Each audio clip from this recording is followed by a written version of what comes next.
जोहार साथियों, आप सबों को स्वागत है एग्ज़ाम वॉरियर संघर्ष से सफलता के ऑनलाइन क्लास में। आज आप लोगों से चर्चा करेंगे झारखंड की भू आकृति के बारे में। झारखंड की भू आकृति एक ऐसा पाठ है जो झारखंड में आयोजित होने वाले सभी परीक्षाओं में इस पाठ से 1 या 2 प्रश्न अवश्य आते हैं। यदि आप इस पूरे क्लास में हमारे साथ बने रहेंगे तो आज हम आपको मुख्य रूप से झारखंड राज्य की भू आकृति के बारे में पढ़ाएंगे।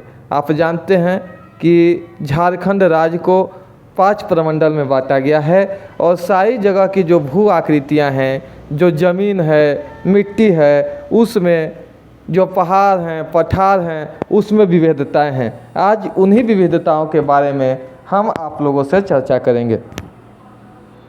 हम जब झारखंड की भू आकृति को पढ़ेंगे तो सर्वप्रथम आप लोगों को उसके भौतिक स्वरूप को, उसकी भौतिक विभाजन को और भौगोलिक विभाजन के बारे में आपसे चर्चा करेंगे। आज उसी चर्चा के स्वरूप हम आप लोगों को झारखंड की भू आकृति पाठ से रूबरू करा रहे हैं। झारखंड का भौतिक स्वरूप अपनी भूगर्भिक बनावट तथा उच्चावच के साथ साथ भूगर्भिक हलचलों के परिणाम स्वरूप निश्चित होता है। आप जानते हैं कि कहीं की पठार ऊंचा है और कहीं की पठार का आकृति कम है। ये हलचलें प्री कैम्ब्रियन काल से लेकर टर्शरी कल्प तक होती रही और अनेक भू आकृतियों को जन्म देती रही है। झारखंड में भी इसका प्रभाव पड़ा है। झारखंड में धरातलीय स्वरूप का विभाजन निम्न प्रकार से किया जाता है। सबसे आगे बाह्य पठार का क्षेत्र, जिसमें संथाल परगना की उच्च भूमि आती है। उसके बाद पाट क्षेत्र, जिसमें पलामू प्रमंडल, गुमला, लोहरदगा का क्षेत्र आता है। उसके बाद रांची और हजारीबाग का पठार क्षेत्र, फिर दामोदर एवं बराकर नदी की घाटियाँ, और उसके बाद है बाह्य निम्न पठार का क्षेत्र जो कि सिमडेगा, जमशेदपुर की तरफ बनता है, सरायकेला की तरफ निम्न पठार का क्षेत्र बनता है। पाट क्षेत्र जो पलामू प्रमंडल की भूमि है, अब हम आप लोगों को उसी पाट क्षेत्र के बारे में विस्तार से समझाते हैं। झारखंड की धरती प्रारंभिक काल से अपरदनों के कारण संप्राय मैदान के रूप में थी, किंतु क्रिटोरियस एवं आरंभिक इयोसीन काल में हुए लावा उद्गार के कारण आधारभूत नीस और ग्रेनाइट के ऊपर बेसाल्ट की परत फैल गई। कालांतर में मौसम के प्रभाव के कारण इस बेसाल्ट का रूपांतरण बॉक्साइट तथा लिग्नाइट के रूप में हुआ है, जिससे पाट भूमि का निर्माण हुआ है। लावा प्रवाह के बाद भौगोलिक हलचल के कारण छोटा नागपुर की असंप्राय धरती ऊपर उठी और सर्वप्रथम पाट क्षेत्र के रूप में स्वरूप लिया। क्रमशः 3 उत्थानों के कारण यह भूभाग औसतन 900 से 1100 मीटर ऊंचा है और इसकी जो सबसे ऊंचा क्षेत्र है वह नेतरहाट है, जो कि झारखंड के लातेहार जिला में पड़ता है। पाट क्षेत्र का विस्तार वर्तमान पलामू प्रमंडल के छोर लातेहार जिला में तथा गुमला एवं लोहरदगा जिलों में भी विस्तृत हुआ है। पाट क्षेत्र को पलामू पाट तथा गुमला लोहरदगा पाट के रूप में विभाजित किया जाता है। उपर्युक्त पाट क्षेत्र में बॉक्साइट, चाइना क्ले और लिग्नाइट खनिजों की प्रकृति के सुगम स्थल पाए जाते हैं। उसके बाद है रांची और हजारीबाग का पठार। आप जानते हैं रांची जो है वह दक्षिणी छोटा नागपुर का मुख्यालय है और हजारीबाग जो है वह उत्तरी छोटा नागपुर का मुख्यालय है। रांची हजारीबाग पठार के अंतर्गत 2 अलग अलग पठारों का अध्ययन करना होगा। दोनों का निर्माण काल एक ही है, यह है रांची का पठार और हजारीबाग का पठार। रांची का जो पठार है वह रांची जिला के रांची और खुट्टी जिला क्षेत्र को सामान्यतः रांची पठार के नाम से जाना जाता है। यह भूभाग समतल प्रायः एवं धीमी ढाल वाला क्षेत्र है। यहाँ की अर्थव्यवस्था कृषि प्रधान है। अर्थव्यवस्था जो है वह घनत्व मध्यम है तथा समान रूप से वितरित है। यहाँ प्रत्येक गांव में भूमि का दो प्रकार मिलता है, डोन और टार। निम्न भूमि डोन है, जो धान जिस खेत में किया जाता है उसको समझिए कि डोन कहा जाता है, और ऊंचा भाग को टार कहा जाता है जिस पे दलहन की खेती होती है। सामान्य खेतों से वह ऊंचा होता है। यहाँ ऊंचे भूभाग में बसाव है तथा निम्न भूभाग में कृषिगत खेत है। यद्यपि यह भूभाग संप्राय है किंतु अनेक छोटी छोटी पहाड़ियाँ पाई जाती है और इन पहाड़ियों को टोंगरी कहा जाता है। कहीं कहीं यह मिट्टी से ढका है जिस पर जंगल उगा है और रांची शहर पठार के केंद्र में स्थित है। और जो हमारी झारखंड राज्य की राजधानी है वह जो है वह रांची पठार के केंद्र में स्थित है, मतलब बीचों बीच स्थित है। अब है हजारीबाग का पठार। ऊंचाई में यह रांची पठार के ही समान है। इसकी औसत ऊंचाई 600 मीटर है। हजारीबाग और रांची का पठार का निर्माण एक ही काल में हुआ है। आज से 3 करोड़ वर्ष पूर्व छोटा नागपुर पठार का निर्माण हुआ। भू आकृतिक दृष्टि से यह रांची पठार की तरह समतल प्राय और टोंगरियों से युक्त डोन और टार भूमि का सम्मिलित क्षेत्र है। इसके पूर्वी भाग में दामोदर तथा पश्चिमी भाग से औरंगा नदी निकलती है। हजारीबाग के पठार के पूर्वी भाग से दामोदर नदी निकलती है और पश्चिमी भाग से औरंगा नदी निकलती है, जो कि बहुत ही महत्वपूर्ण प्रश्न है।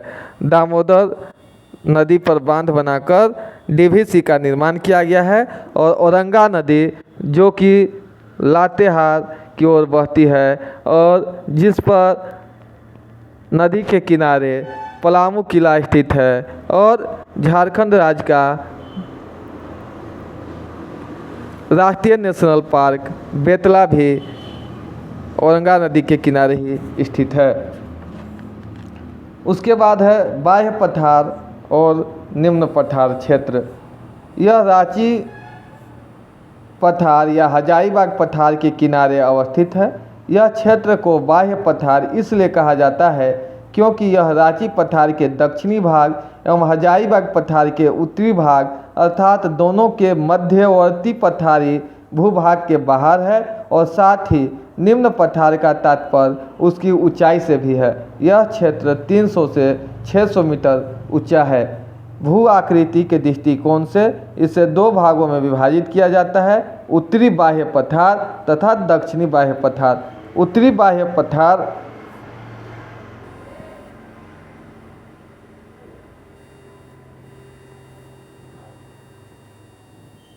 यह हजारीबाग पठार के उत्तरी किनारे पर अवस्थित है। इसका विस्तार पूर्व में संथाल परगना की पश्चिमी सीमा से लेकर पश्चिम में पलामू तक है। इसके अंतर्गत लातेहार, पलामू, गढ़वा, कोडरमा, हजारीबाग, चतरा, गिरिडीह आदि जिले आते हैं। दक्षिणी बाह्य पठार, इसका विस्तार जो है वह रांची पठार के दक्षिण में है। इसका विस्तार पश्चिम में सिमडेगा और पश्चिमी सिंहभूम से लेकर पूर्वी सिंहभूम सरायकेला तक है। दामोदर और बराकर नदी घाटी क्षेत्र जिस पर कि डीवीसी विद्युत परियोजना का शुभारंभ हुआ है। दामोदर नदी घाटी और बराकर नदी घाटी के कारण भी झारखंड की भू आकृति प्रभावित हुई है। इन लोगों ने घाटी का निर्माण किया है। दामोदर नदी घाटी और बराकर नदी घाटी दोनों झारखंड में स्वतंत्र रूप से विकसित हुई घाटियां हैं, किंतु ठीक जंगल में प्रवेश करते ही बराकर और दामोदर की सहायक नदी बनकर समाप्त हो जाती है। बराकर जो है वह दामोदर नदी की सहायक नदी है जो जंगलों में जाकर समाप्त हो जाती है। आगे केवल दामोदर नदी का ही अस्तित्व रह जाता है। दामोदर घाटी का विस्तार एक चौड़ी घाटी के रूप में विविध उच्चावचों के साथ है। इस घाटी क्षेत्र में अनेक एकांकी पहाड़ियाँ, छोटे पठारी भूभाग, स्कार्प किनारा पाया जाता है। दामोदर घाटी क्षेत्र को 2 भाग में बांटा गया है, उत्तरी दामोदर तथा निचली दामोदर।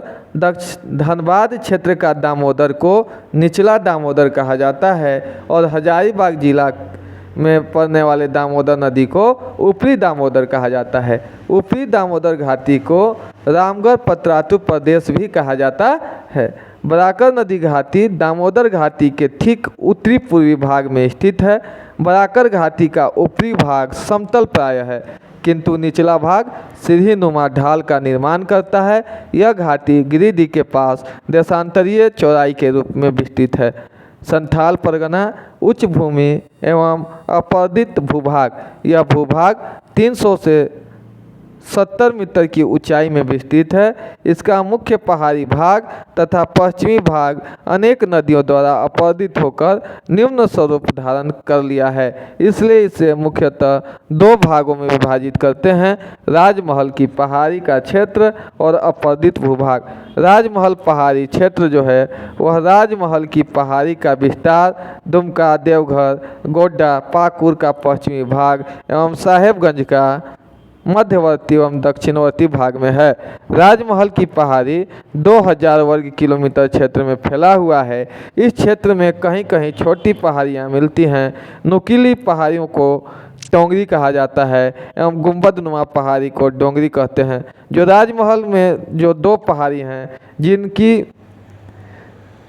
चोटी नुकीली होती है उन्हें नुकीली पहाड़ी कहा जाता है, और जो चौड़ी होती है उसे टोंगरी पहाड़ी कहा जाता है। अपरदित भूभाग के अंतर्गत संपूर्ण जामताड़ा जिला, देवघर जिला एवं दुमका जिला का पश्चिमी भाग आता है। भौतिक स्वरूप के दृष्टि से इसे 3 भागों में विभाजित करते हैं।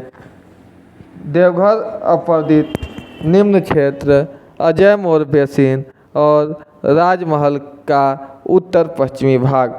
यदि आप सबों को झारखंड की भू आकृति के इस ऑनलाइन क्लास से लाभ मिला हो तो आप हमारी इस हौसला अफजाई के लिए हमारे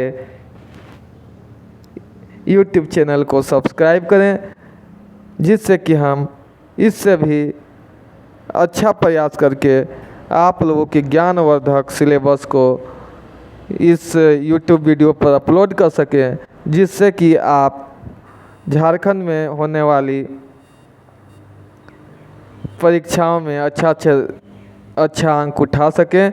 और यदि आपको मेरा नोट्स अच्छा लगा हो तो आप इसे प्लीज़ अपने नोट्स में शामिल करें, जिससे कि आपकी परीक्षा में आपको झारखंड के भू आकृति से संबंधित प्रश्न न छूटे।